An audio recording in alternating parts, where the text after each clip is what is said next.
Welcome in, everybody, to It's Official. It's Tuesday. It's time to talk what we just saw in the past week. It was a fantastic first racing tour, the San Antonio Handicap, the Fountain of Youth. Great racing on both coasts. And Jeff Siegel joins me each week as we take on 5 hot topics. Jeff, we had a lot to choose from this week.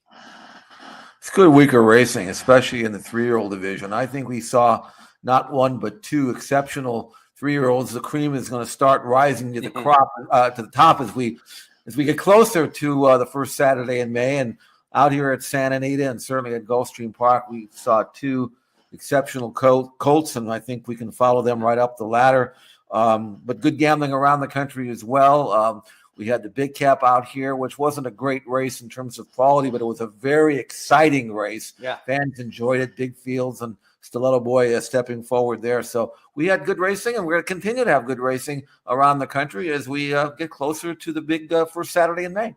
And not part of our 5 topics this week, but a doff of the cap to Kent Sormo, who won his first big cap back in the early 90s, some 30 years later, winning the race again. Let's put him on the clean and sober path and hope that things go well for Kent Sormo. This is a great stepping stone back towards yet another comeback for him, but certainly a signature victory aboard a Stiletto Boy. Let's go to our first of 5 topics this week. And as Pete Aiello, the track announcer at Gulfstream, told us, Forte, yeah, he's back. Iran Ortiz Jr. has strong hold of Forte. He looks ready to roll, just needs some open racetrack. Dangerous ride calls it an afternoon, then Legacy Isle as they run to the top of the stretch.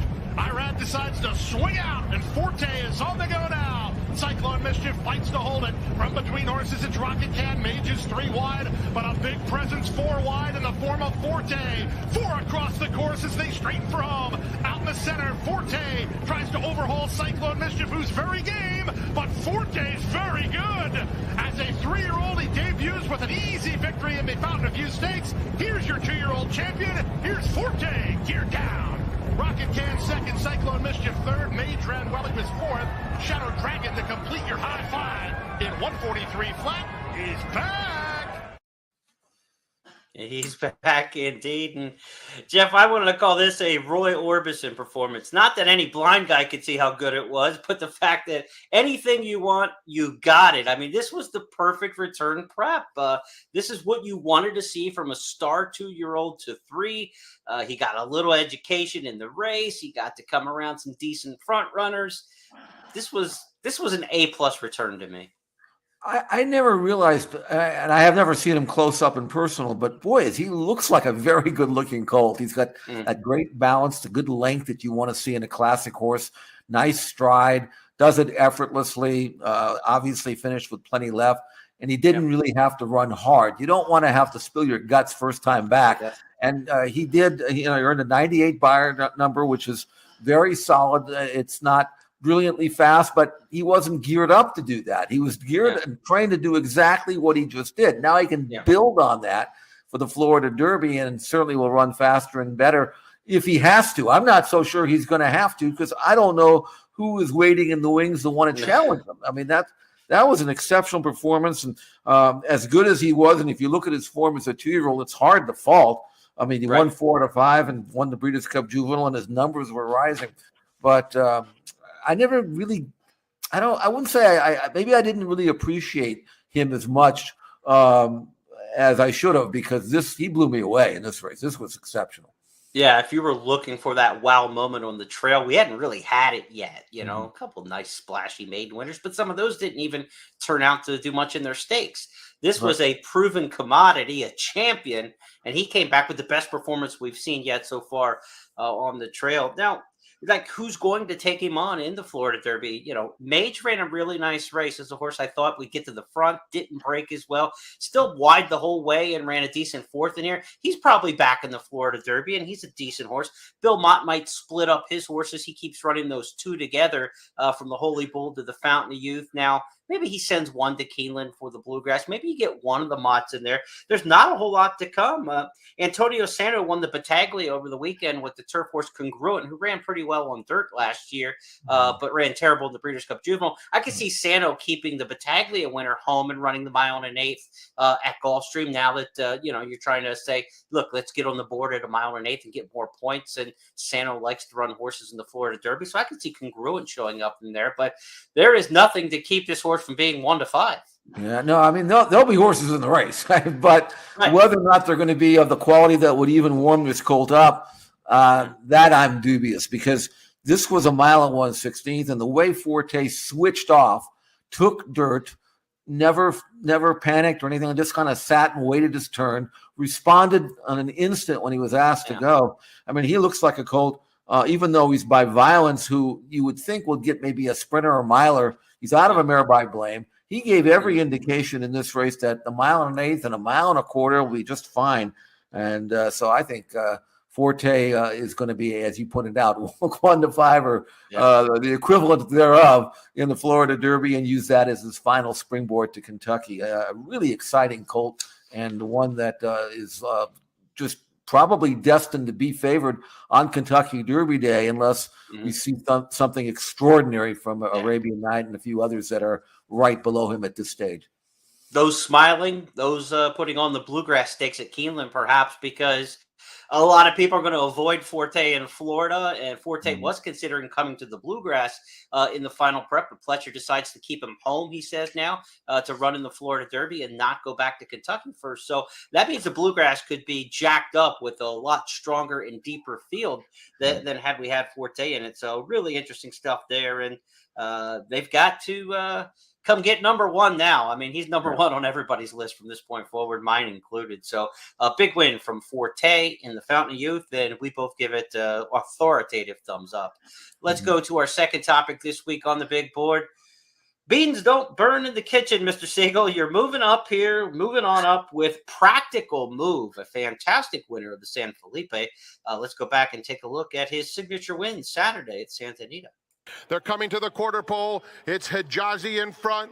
Fort Bragg, Practical Move, looking for a spot, finding it along the inside. Skinner coming with a wide bid. They're at the top of the stretch. Hijazi, Practical Move, cuts the corner now to challenge him in second.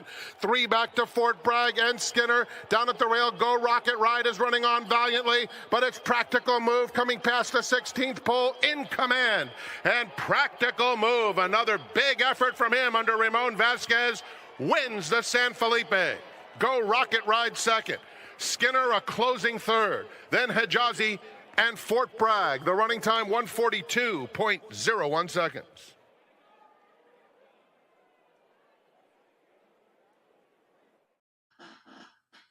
We let that gallop out go a little farther because I want to see if anybody would beat him the second time around, Jeff. That was awesome. Well, that's how I like to see a horse finish and then gallop out. I mean, he couldn't pull him up. And the thing about Practical Move is a lot of people watched him running in the Los Al Futurity, which was a really good race for him. But he had gotten through inside, looked like he had gotten a perfect trip. But the one thing I can tell you about Los Al is the inside 3 or 4 lanes, dead as a doornail, deep as you can be. So coming through inside at Los Al actually was, to me, a positive because it was deep. It's always deep down there. Every winner from Los Al Valley is way outside. So I thought that was a good race. I wasn't sure if he could repeat that against what I thought was a much better field. And not only did he compete, he won for fun.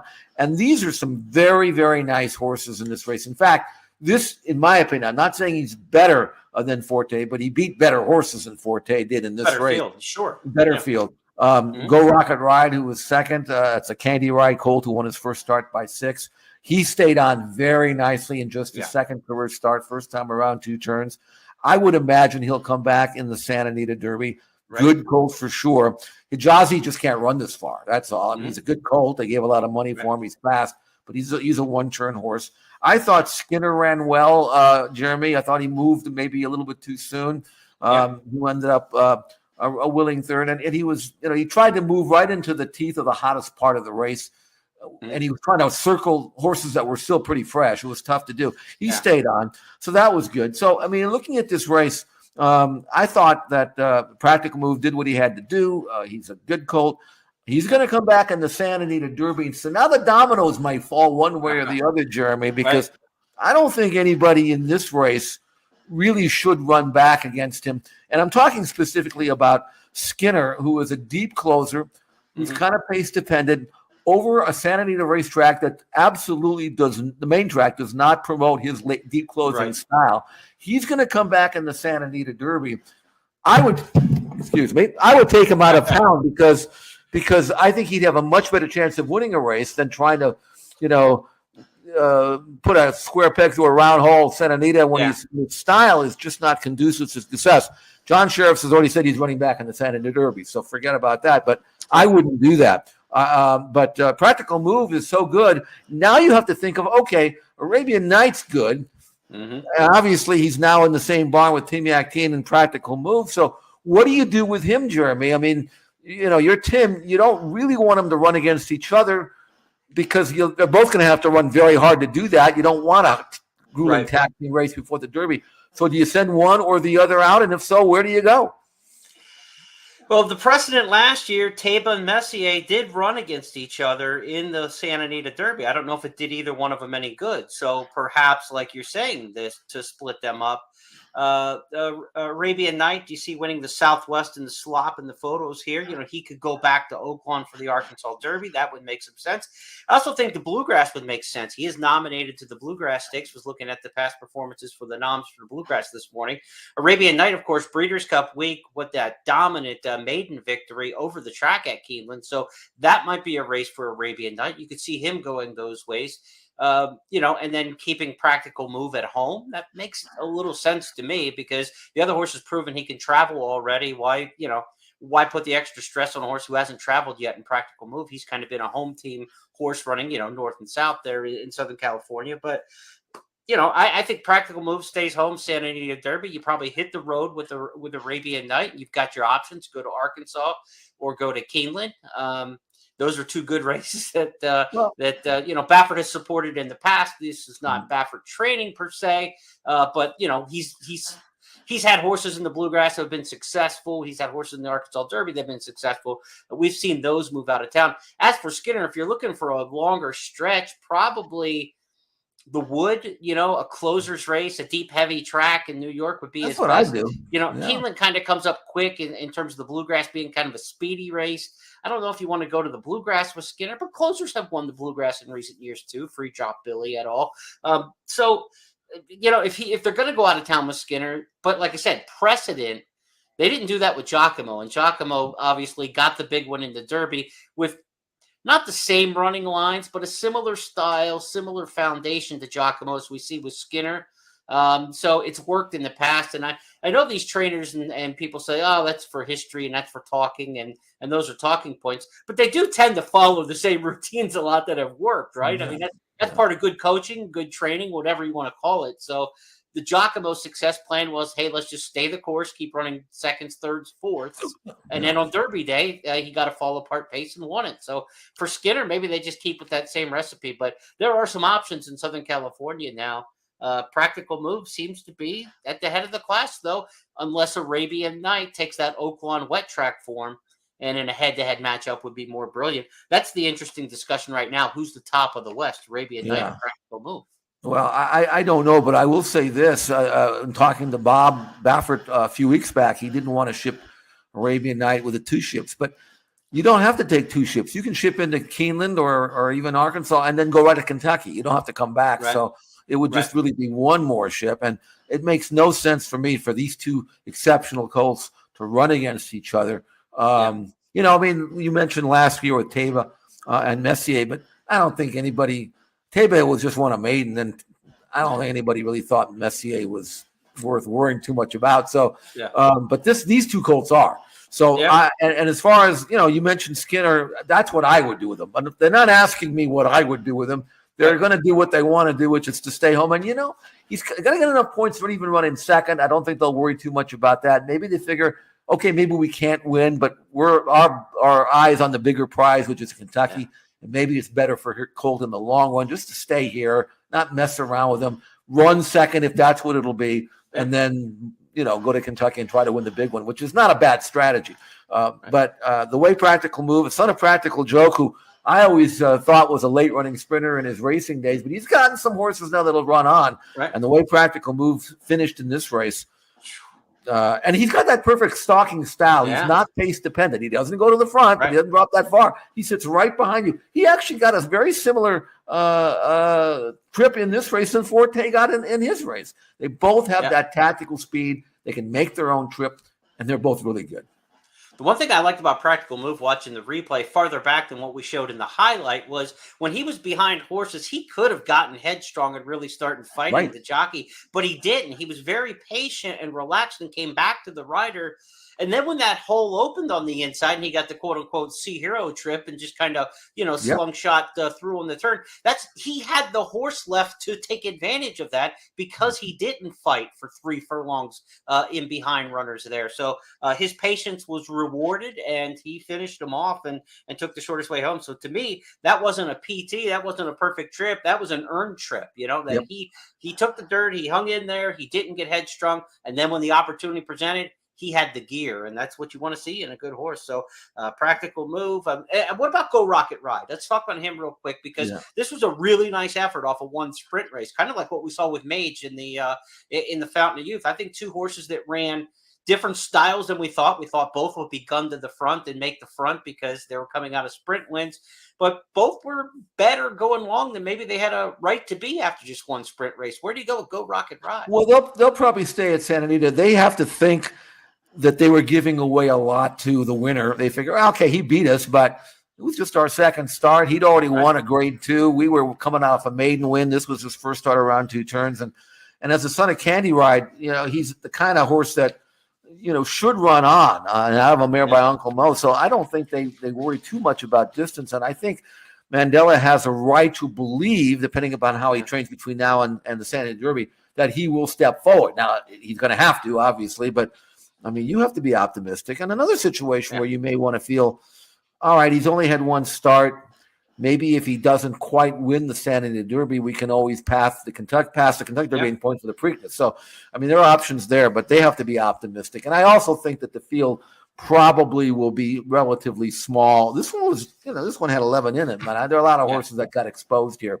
The funny thing about this is that the Baffert horses, other than Arabian Night, who didn't run, I mean, they're secondary now, don't you think? I mean, I didn't see anything. Well, there have been 7 that have left Baffert's barn. 1 hit the board so far. The Reincarnate ran 3rd at Oaklawn as the favorite. Yeah.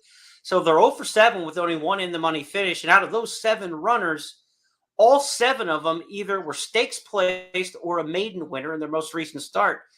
They've all spun their wheels in the most recent round of preps since going back to the Risen Star and the Rebel, and then the 5 this past weekend. He also had 2 scratches of horses that didn't make the gate. One in Pennsylvania on Monday for Brittany Russell, and then he also had 1 scratch out for Timmy Actine, National Treasure from the San Felipe. So the Baffert horses do seem to be like they might be secondary at this point. We'll see. There's still that 1 1/8 around the preps yet, and we've got plenty more to talk about on the 3-year-old scene. Let's go to our Triple Crown tracker. We've talked about the 2 headliners so far, but let's just go to the Triple Crown tracker where we get a little potpourri, if you will, of the 3-year-olds. It was Raise Cane in the Gotham, a race that was fast early, and he got the benefit late. Carmel Road has got the lead at the top of the stretch. Up on the outside, it's Iron Clover who's ready to challenge. Iron Clover to the outside of Carmel Road, and they are lined up here on the grandstand side. Up on the far outside, General Banker, and from out of it, Raise Cane has taken the lead. It's Raise Cane who's come from the back of the field, has now passed them all. Raise Cane is well clear inside the final 16th. Raise Cane is going to draw away and win the Gotham. It's Raise Cane over Slip Mahoney, who had a late run as well. Then a photo. Iron Clover is there with General Banker in 1 minute 38.09 seconds. Well, a lot of times they call the Gotham Mile, Jeff. So let's talk about this mile, if you will. First half in 45:53. Incredibly fast over a wet, dead track there at Aqueduct. Second half, 52:26.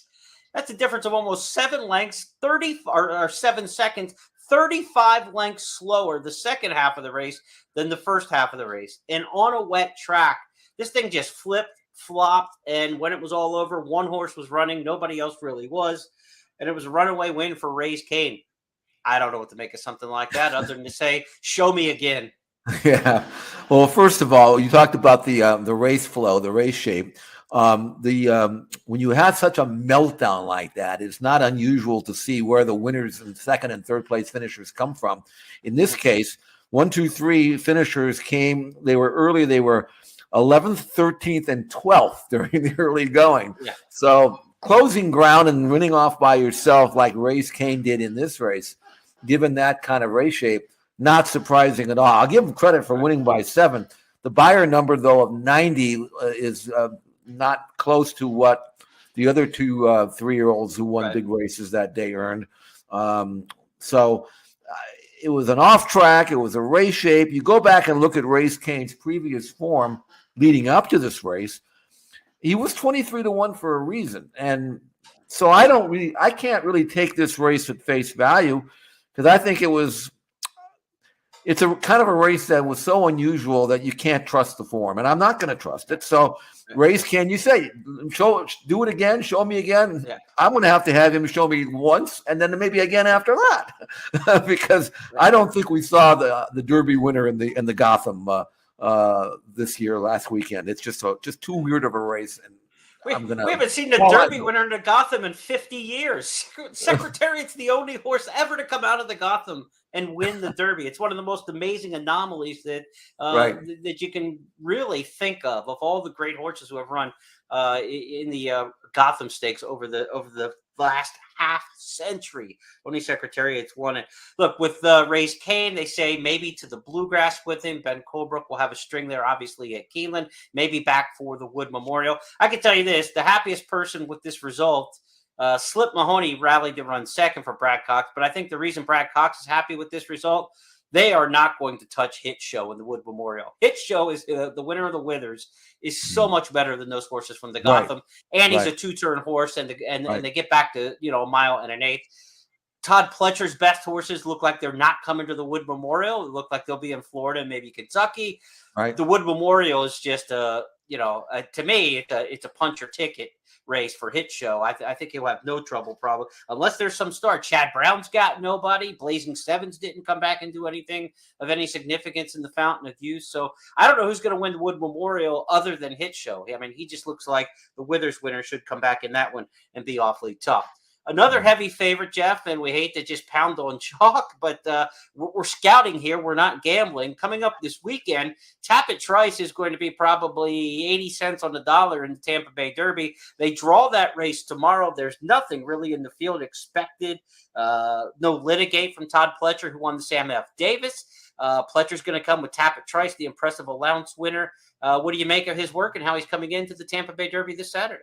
He's the great colt on the outside, just under cruise control. And that colt on the inside, who he's kind of easily handling, is a very talented maiden named Dreamlike, who ran second in his debut. That's a really nice colt as well, but he's still a maiden. But Tapit Trice won his last 2. He's going to take the path of least resistance, which is the way I would do it. I can tell you that. Don't knock your horse out until you have to. So he goes to Tampa Bay this Saturday. You mentioned they'll draw the race tomorrow, and then we'll watch him go about his business. I would be absolutely shocked if Tapit Trice not only doesn't win, but I mean, he's going to win like a colt who's going to be in the conversation. I really believe that. And long striding, the longer the better for him. So he's training really well for Todd, and looking forward to his performance. And there's, like, right now, it's starting to be 4 or 5 that are starting to rise to the top. And I think he will be one of those by the end of the weekend. Yeah, and then that Tampa Bay to Bluegrass is kind of a connection that stylistically and pattern-wise and spacing of races has worked well historically, something that Pletcher even employs often. So I would not be surprised if Tapit Trice goes here this weekend, and then we see him in Lexington for the Bluegrass a couple weeks hence. Let's go off the beaten trail in our Triple Crown tracker. We're going to go far off the trail, and then we're going to go really damn far off the trail. Let's start with Sunland Park, New Mexico, where the Mind That Bird Derby was held last weekend, or actually it was held Tuesday of last week after last week. Yeah. Cancellation. Yeah. So let's go back and take a look. It looks like he's got this one all put away, and he's getting stronger as the race grows longer. It's Henry Q by 5. Henry Q pouring it on here. Certainly looks like a Sunland Derby contender to me. It's Henry Q by an awesome 10 lengths here in the Mind That Bird Derby. Second, Garuvan. It's close for third between Wild on Ice and Malmo. Well, Sunland Derby for sure, probably out of that one. This horse was with Doug O'Neill in Southern California. In our handicapping preview show, we showed his maiden win last Friday. In our handicapping show last Friday, we showed his previous maiden win at Santa Anita, where it looked like he just kind of put it all together, and it's a horse who's moving the right direction. He was sent to Todd Fincher's barn in New Mexico. Fincher won 5 races on that Mind That Bird Derby Day card, all 4 stakes races. He ran the table. Who takes over this horse? How good is Henry Q? And what can we expect from him? He's not Triple Crown nominated yet, but he has a chance for a late nomination. It's not that expensive to do so. And he could pay his way in with a good run in Sunland or somewhere else. Yeah, I wouldn't be surprised if they just kept him there. I think that, and trained him there. I think that's the game plan, to go and win this race and then win the next one. And then after that, you evaluate him and say, okay, we have enough points now. Do we go straight into the Kentucky Derby, or do we need to, back off and maybe not shoot so high? But the way he won this race, he ran fast. He's by blame, so he really should run long. He's obviously run long, but he should get better with distance. Right. We talked about this colt last week because this race was supposed to be run last Sunday. They had some weather there, so they delayed it for 2 days. They ran it last Tuesday. I'm sure he's not running against anybody, but he will run against somebody, I'm sure, in the next one, because the next one's a $600,000 race. I mean, you know that Asmussen, maybe, who knows, Cox will have some horses. Maybe not the best, but they'll be down there with something.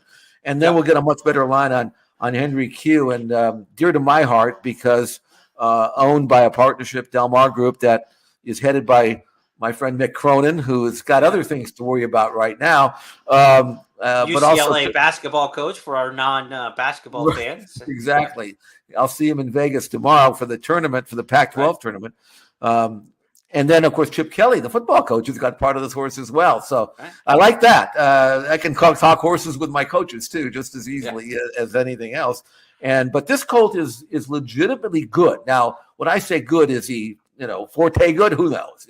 But I will say he's only had the handful of starts, 3 starts, so 4 starts, I think now. So he's got a chance, being by blame. I mean, Mind That Bird, who named for this race, he came out of New Mexico. It's not. I mean, every 25 years, maybe it can happen, something like that. And I don't know what it is, but anyway, Henry Q, I'm going to follow him. He's. I talked to Mick. I said, Mick, you don't underestimate this colt. And I don't know. We beat much. I don't care. He did it the right thing. The eye test is what I'm going after, and he could have gone much faster too. So good colt, Henry Q. I'm going to follow him if nobody else will. If that was off the path, this one's really off the path. We're going to Japan next to talk about a horse named Mandarin Hero. He's going to appear next in the Santa Anita Derby with hopes of getting to the Kentucky Derby. Now, we know Japan, Jeff, has been rocking on the international stage here in the Breeders' Cup. Yoshito Yahagi is the trainer on most of the horses in Japan that have had a lot of international success. So is Japan doing that great, or is it Yahagi who's just had an unbelievable run with a lot of these international horses? This horse we're going to look at doesn't race on the big circuit. It doesn't race with the JRA runners. They kind of have a B level, which they call the NAR And so this horse is kind of coming out of the minor leagues. But as you ask me often for some German replays on these shows, I'm going to give you the Japanese replay. No translation needed on the winner's neck. 内から4番ピノホホ追い込む2番リベイクフルシティ先頭6番ポリゴンウェーブに並んで9番のマンダリンヒーローポリゴンウェーブマンダリンヒーローゴールイン最後の一足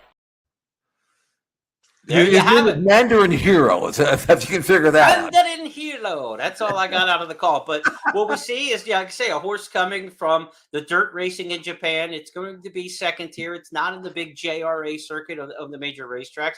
Not a well-known trainer here. I'll double check what I've got.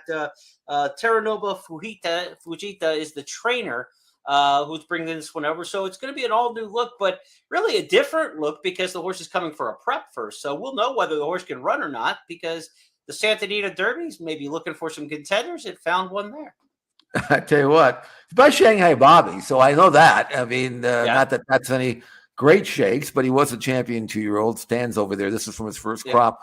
And in watching the video, of course, there's no way of knowing anything other than what we just saw, but at least he was moving forward at the wire, not hanging on. So maybe that's a positive. But I have absolutely underestimated the Japanese horses in the last few years. I'm learning my lesson. So I saw my first Japanese racehorse back in 1959 at Santa Anita in a race called the Washington Day Handicap, 1.5 miles on grass. The Japanese sent over their wonder horse, their super wonder horse, a horse by the name of Hakuchikara. And he was supposed to be the greatest horse in the history of Japan, even though at that time that meant nothing. That's like being the greatest horse at Portland Meadows, I guess. Anyway, he came over here, and it was all the rage, and I was 8 years old and standing, and the horse ran dead last. Yeah. And I left with my dad. I'm saying to myself, you know, Dad, that Hakuchikara, he can't run. I knew everything back when I was 8. But I will say this now it's a lot different story. Yeah. These Japanese horses, they can run. I hope he comes over and at least competes, if nothing else. Absolutely, and you'll get a chance to see him there at Santa Anita. So maybe we can see your eyes on him when he arrives, and we'll get a closer look before he even runs there on Santa Anita Derby Day.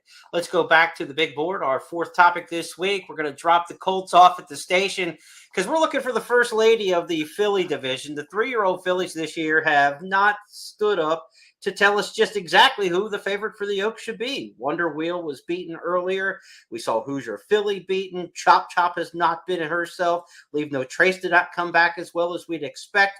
Who is the leader of the 3-year-old filly division? Could it be Feza? Let's go back and look at her win in the Santa Isabel this weekend. And it's Feza with a 2-length lead. And Tell Me No Lies into second. But Feza remains undefeated. She was fantastic, winning the Santa Isabel, pulling clear in the end. Jeff, she's never been beaten, but she really doesn't have that glistening wattage on the light bulb, right? I mean, like, nobody's looking at her as the shining star. Could she develop to that, or is Feza just kind of what she is? Well, she's beating up on very average competition, I will say that. I won't call her the Houston Cougars of horse racing because they are really good, even though they're playing in a weak league. But Feza, I'm not sure about. She's won now 4 in a row, but her buyer numbers are very average. She's gone from 74 to 77 to 77. This one was an 81. Not terrible, but the brilliance isn't there. But I will say she's professional. I'll give her that. She shows up every time. She's got a good stalking style. She likes to lay second or third and then kick on with it. She actually won by daylight, something she did not do in her last 2 races.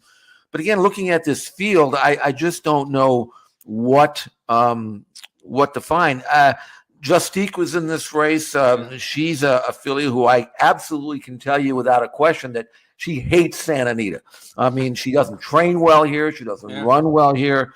Again, I think I would get her out of here if I were John Sheriffs and try something different. This was her 3rd really rotten race at Santa Anita, but her other 2 races were good.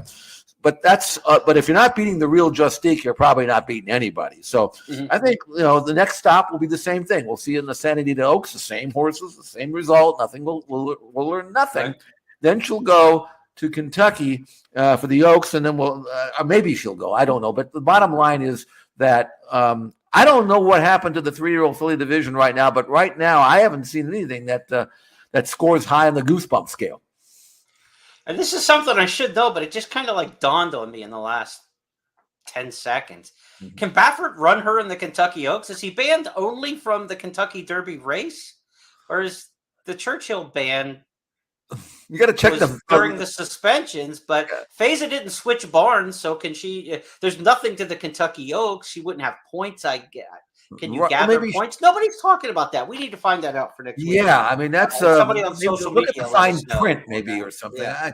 But if he can't go, it's not like missing the Derby. I mean, he can miss the Kentucky Oaks and not worry about it. But she could be the leader of the division and not being able to run in the race. So we're still looking for the leader in the division. Exactly. I don't know. I was gonna say, Jeremy, is there anybody I'm missing, or that because you talked about some of the horses that we expected to be it. Yeah, there's Pretty Mischievous, who's run well in Louisiana for Brennan Walsh. She could come back in the Fairgrounds Oaks. She was also nominated to the Ashland, and the Ashland last year gave us Nest in that breakout performance. So maybe we get some breakout performer, that first weekend of the Keeneland meet in the Ashland, and that's what kind of sets the tone for the Oaks. There's also the Alice Look, a nice filly who won the Silver Bullet Day for Brad Cox, the first leg of the Fairgrounds Oaks series. So she could run and run really well in the Fairgrounds Oaks or the Ashland. You got to figure those two horses might be the best of what's east of California right now. But yeah, there are no stars in the 3-year-old filly division waving the wand right now to let us know that they're going to be the champ. We'll see when we get to Kentucky. Our final topic this week, as it is most weeks, is the Stars of Tomorrow, where we're looking for horses a little bit underneath the surface, typically looking in the maiden ranks. But we're going to go to a rarity here and show you a stakes horse, because you probably haven't seen Johannes unless you're betting Santa Anita and it's your regular track that you're following. This horse isn't getting a lot of national steam, but boy, is he good. They're in the final furlong. Helatic, Wizard of Westwood in between. On the far outside, Hawker is picking it up. Johannes is trying to slice and dice through traffic, and here comes Johannes in a very tight spot, coming through under Umberto Rispoli, and Johannes flashes his brilliance in the baffle. So, Jeff, what do you make of Johannes? This is a turf sprinter, turf router, a horse who could do a little bit of anything. What do you make? I think he's a turf horse for sure, because he ran first 3 races of his career. He was very average. He did run third in the maiden special weight last fall at Santa Anita behind a horse named Fort Warren, who's not terrible. But Tim Yakteen put him on the grass at Santa Anita on December 31st, and I don't know whether that was the plan. He's by Nyquist and out of America. Congrats. Doesn't really spell or scream turf, but they run a lot of grass races here. He was 7-2 in that race. Form was okay. He won that race by 9 lengths, and he ran 108-2 on firm ground. Actually, good ground, but he made it look like it was firm. And I don't remember the last time I saw a maiden turf race here at Santa Anita, especially sprinting, with a horse winning by 9 lengths. Yeah. I mean, he was awesome in that victory. He was so much better in that grass race than he had been in his previous 3 dirt races that I figured it had to be the grass. He comes back in the baffle. That maiden win was on the flat. This was on that tricky hillside course. Right. And then he was kind of weaving his way through form, and he quickened through a small hole. Right. He ended up being geared down towards the end and won that race with well in hand, beat a stakes field, ran fast, got a good number, and being by Nyquist, he should run on. I mean, it's not the most glamorous thing in the world to be a good grass horse. We talked about this last week when we featured a grass winner, a maiden. But this colt has got a chance to be an exceptional turf horse, which is, you'd rather be an exceptional dirt horse if you're a 3-year-old, but you take what you can get. And right now, I don't think you'll ever see Johannes back on the dirt. There are plenty of grass races for him in the spring and into the fall, summer and fall, and I think he's got a chance to be terrific, because I actually think he's going to be better running long than he is short, and we know how good he is going short. His name is Johannes, so follow him for Tim Yakteen, who is absolutely in heaven. I mean, he's got everything. He's got all the good horses right now in the Colts division, both on turf and on dirt here at Santa Anita. Well, and that kind of makes travel partners and the logistics of things kind of favor a little bit towards Johannes maybe getting involved in some of these big 3-year-old races to come, because you got the Crown Royal American Turf on Kentucky Derby Day on the undercard for 3-year-old grass horses. And maybe in a year where Yak Teen doesn't have a horse to go to Kentucky, you're not going there to run in that race and getting in all the mess and the hullabaloo of the Kentucky Derby. But if you're already sending and he has a Derby horse, having one for the undercard could pay a lot of expenses. And Johannes looks like a horse who could play at that kind of level. And then, of course, you got the longer races on the turf with the Belmont Invitational Derby, Saratoga Invitational Derby later. Look, the great thing about Del Mar is there's not a lot for the 3-year-old colts on dirt, but there is a lot for the 3-year-old colts on dirt. You can start off at the beginning of the meet. You can end up in the Del Mar Derby. So those kind of races, obviously, later on down the line make a lot of sense for Johannes, but he may be in Kentucky sooner than later because of being a travel partner with one of these Derby horses. And, of course, Keeneland has the Appalachian Stakes, or Transylvania Stakes, I should say. The Appalachians, the Phillies. Transylvania for the 3-year-old colts prepping into that Crown Royal American Turf. So I doubt that he goes to Keeneland right away, but when the big stock goes for the Derby and travels to Louisville, don't be surprised if a horse also on the plane happens to be Johannes for the Crown Royal American Turf. It would make a lot of sense. Okay, you heard in that race call Wizard of Westwood, right? The nickname for the great John Wooden. Just coincidentally happened to be in the race call right before we were going to do this segment. Earlier, we were talking about how Chip Kelly, the football coach at UCLA, Mick Cronin, the basketball coach at UCLA, are part owners of Henry Q, the Minot Bird Derby winner. So Jeff and I are huge college sports fans. He's UCLA. I'm Oklahoma. You guys all know this by now. It's March Madness, so I couldn't resist in our bonus topic this week. Basketball coaches, they're allowed to co-own horses today. That's fine. Let's go back yesteryear, Jeff. Our two favorite coaches, the great John Wooden of UCLA on your side, the vociferous Billy Tubbs and the cantankerous Billy Tubbs on my side from Oklahoma. You see Wooden there with Lou Alcindor. You see Billy with the great Wayman Tisdale on the right. Just our two favorites. So let's have a little fun with this. Okay. If John Wooden owned a horse, what would he name it? Well, John Wooden, he was about as Midwestern as you can get. Okay. I don't think you'd find him 100 miles from a racetrack. But the closest he got to Santa Anita was Pauley Pavilion. Is that what you're saying? Yeah. But if he had a horse, and of course he was a very, very religious man, never missed church on Sundays and never swore. Although he had his own version of swearing, it was goodness gracious sakes alive. That's as close as he ever came. Walton would always talk about how when he said goodness gracious sakes alive to you, that's the worst thing you could possibly get from John Wooden. So I think he probably would have named one of his horses goodness gracious. That's what I think he would have come up with. But I'm not really sure we'd have ever gotten that far in the process. You know what I mean? But what about Billy Tubbs? What would he have done?